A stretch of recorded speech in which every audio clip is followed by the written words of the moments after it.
Long time no see you. Yeroo dheeraadhaa si hin agarre. I've missed you. Si yaadeera. How have you been? Akkam turte? It's so good to see you Si again. arguuf gammadeera. You haven't changed at all. Hin jijjiiramne akkuma duriiti. Where have you been all this time? My father is here. Abba koo as jira. How is your mother? Haati kee akkam jirti? My sister is coming. Obboleettii koo dhufaa jirti. I love my family. Maatii koo nan jaalladha.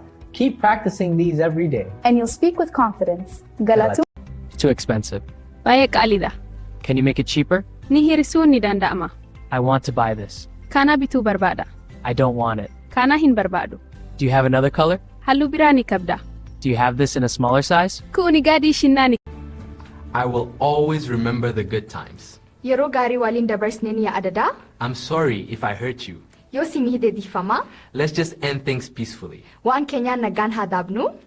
I don't want to hurt you, but I need to be honest. Si miidhuu hin barbaadu, garuu dhugaa dubbachuu barbaada. Things have been difficult between us lately. Yeroo dhiyoo kana gidduu keenya rakkina tureera. Keep practicing these phrases. You'll get more comfortable. To go, Deemu. to come, Dhufu. to eat, Nyaachuu. to drink, Dhuguu. to speak, Arguu. to have or to hold, Qabaachuu. to know. Beekuu. Master these verbs and you'll unlock dozens of sentences. Hello, Akkam? how are you? Akkam jirta? Thank you. Galatoomi? Yes? Eeyyee? No? Lakkii? Miti. Please. Maaluu? Goodbye. Nagaatti? Sorry. Dhiifama? What is your name? Maqaan kee eenyu? Good morning. Akkam bulti? How much is this? Wanti kun meeqa? I don't understand. Naaf hin galle. Please write it down. Maaloo naaf barreessi. Do you speak English? Afaan Ingilizii dubbatta. Help! Maaloo na gargaara. I love you. Siin jaalladha. Long time no see.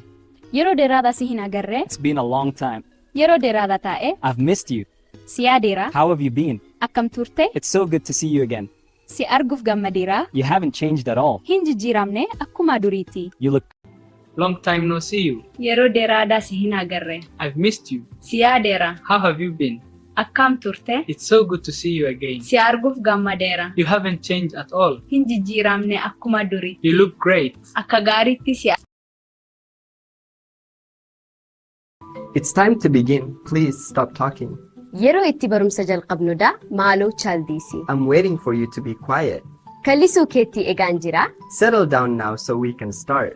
Gad taa'i barumsa eegala. Keep practicing these phrases. Gaafii kana deebisame. Yes. Afaan Ingilifaan where is bus station jechuun maal jechuudha? Warri beektanii comment kofa godha. Teemaan follow godha YouTube keenya subscribe godha hin godhin hanga ammaatti.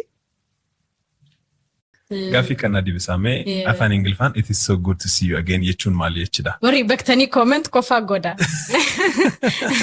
Teemaan follow godha YouTube keenya subscribe godha hin godhin hanga ammaatti. Okay.